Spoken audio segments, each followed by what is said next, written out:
আদর করিয়া মানুষ আল্লাহ বানায়া কেমনে দিবা জাহান্নামে ফালায়া আপনি যদি মাফ না করেন আল্লাহ বান্দারে বলুন আপনার বান্দা যাবে কার ধারে আদর করিয়া মানুষ আল্লাহ বানায়া কেমনে দিবা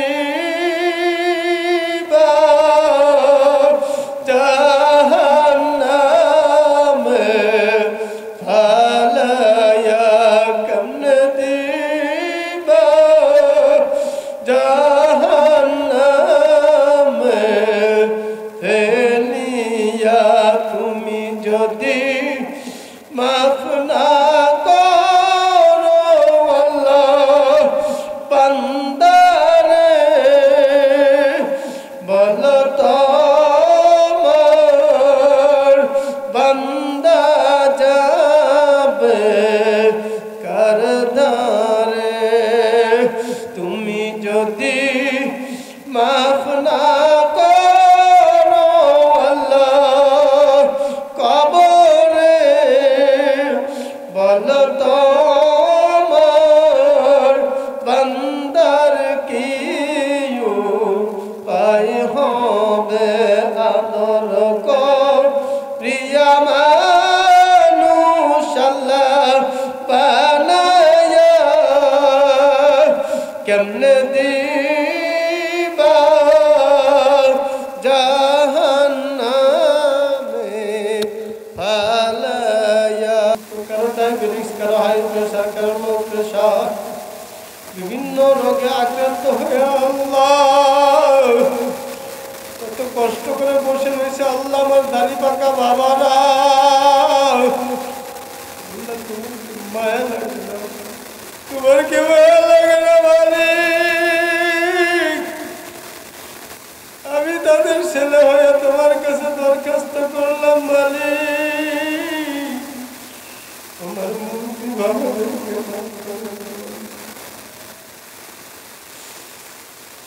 আল্লাহ আমার অনেক যুবক ভাইরা এত রাত্র পর্যন্ত তারা মাঠে বসে রইল বয়ান শুনল আল্লাহ তাদেরকে মাফ করে আল্লাহ জানি না কে মার কথা স্মরণ করিয়া চোখের পানি ভালাইল মালিক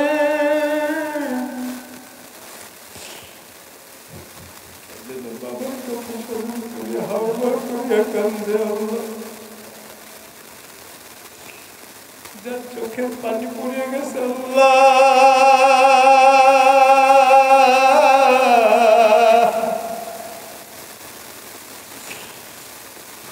ওই এক ফোঁটা পানির উসিলায় এই গভীর রাত্রে আল্লাহ তোর মা বাবার কোমরে আগুন থাকলে নিভাইয়া দাও আল্লাহ মা বাবার কোমরে আর আযাব দিও না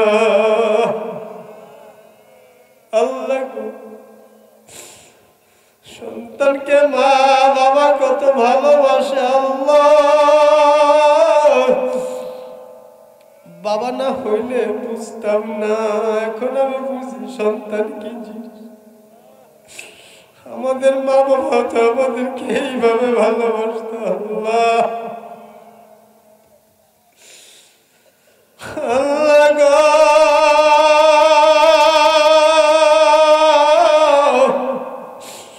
মা বাবার কোমরে আযাব দিও না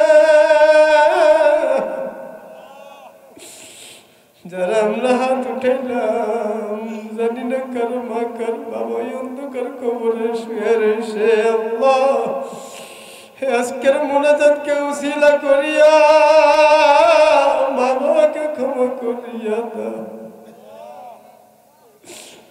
চোখের পানির উসিলা মা বাবাকে ক্ষমা করে দাও আল্লাহ। মা বাবার কবরে আযাব দিও না আল্লাহ। কবরকে জান্নাতের বাগান বানাইয়া দাও আল্লাহ। আমাদের মা বাবা দাদা দাদু নানা নানু শ্বশুর শাশুড়ি আত্মীয় স্বজন বন্ধু বান্ধব ছেলে মেয়ে স্ত্রী যাদের অন্ধকার কবরে চলে গেছে সবাইকে মাফ করে দাও আল্লাহ। ও মালিক, আজকের মাহফিলের সভাপতি প্রধান অতিথি বিশেষ অতিথি যত বক্তাগণ আলোচনা করেছে, যত শ্রোতাগণ আলোচনা শুনেছে, আল্লাহ আয়োজক সহ যারা বুদ্ধি পরামর্শ দিয়ে টাকা পয়সা দিয়ে সহযোগিতা করেছে আল্লাহ, সবার নামগুলোকে জাহান্নামের খাতা থেকে কাটিয়ে দাও, জান্নাতীদের খাতার মধ্যে লিখাইয়া দাও। আল্লাহ আমার যে সমস্ত ভাইরা আল্লাহ নামাজ পড়বে নিয়ত করেছে আল্লাহ তাদেরকে তুমি কবুল করো। আল্লাহ 5 ওয়াক্ত নামাজ পড়ার তৌফিক দাও আল্লাহ। তুমি তৌফিক না দিলে আমরা পারবো না মালিক। তোমার বান্দারা তোমাকে হাত দেখে হাত উঠেছে আল্লাহ। এই হাত, এই দেহ আল্লাহ তোমার রাস্তায় কবুল করে নাও আল্লাহ। এই হাত একদিন কবরে চলে যাবে আল্লাহ, যদি কথা দিয়ে কথা রাখতে না পারে আল্লাহ, কবর আযাব তো সহ্য করতে পারবো না। যে কয়টা হাত উঠাইলো মালিক, প্রত্যেকটা হাত উঠানো মানুষগুলোকে 5 ওয়াক্ত নামাজ পড়ার জন্য তুমি কবুল করে দাও। তাদের সময় সুযোগ সর্বোপরি ব্যবস্থা করে দাও। নামাজের জন্য মন দিলকে তৈরি করে দাও আল্লাহ। আমার মা বোনেরা আল্লাহ পর্দার হাত উঠেছে তাদেরকে কবুল করে নাও। 5 ওয়াক্ত নামাজি বানায়া দাও, রাবেয়া বসির মতো বুজুর্গ বানায়া দাও। আল্লাহ গ্রামে যত কবর আছে কবরগুলোকে জান্নাতের বাগান বানায়া দাও। কবর আযাব থাকলে কিয়ামত পর্যন্ত মাফ করে দাও। হায় আল্লাহ আমার মাহফিলের প্রধান অতিথি দুনিয়া থেকে বিদায় হয়ে গেছে, তাকে মাফ করে দাও। কবরকে জান্নাতের বাগান বানায় দিও। আল্লাহ দেশ থেকে বিদেশ থেকে অনেক মানুষ আমার কাছে দোয়া চেয়েছে আল্লাহ। অনেক মানুষ ফোন দিয়ে দোয়া চায়, যে যে হাজত নিয়ে দোয়া চায় প্রত্যেকের হাজত পুরা করে দিও আল্লাহ। আল্লাহ যে যে আশা নিয়ে দোয়া চায় সবার আশা পূরণ করে দিও আল্লাহ। যে যে বিপদে পড়ে দোয়া চায় বিপদ থেকে উদ্ধার করে আল্লাহ। আল্লাহ আমাদের সবাইকে কবুল করে নাও। আল্লাহ আমি একটা মাদ্রাসা করেছি, মাদ্রাসাকে কবুল করে নাও। তোমার গায়বী খাজানা থেকে সকল ব্যবস্থা করে দাও, এক টুকরো জায়গার ব্যবস্থা করে দাও। যা আল্লাহ দেশ বিদেশ থেকে যারা আমার মাদ্রাসা সহযোগিতা করে আল্লাহ, তাদেরকে তুমি সহযোগিতা করিও, তাদের দানকে তুমি কবুল করে নিও। সুবহানা রাব্বিকা রাব্বিল ইজ্জাতি আম্মা ইয়াসিফুন ওয়া সালামুন আলাল মুরসালিন ওয়ালহামদুলিল্লাহি রাব্বিল আলামিন।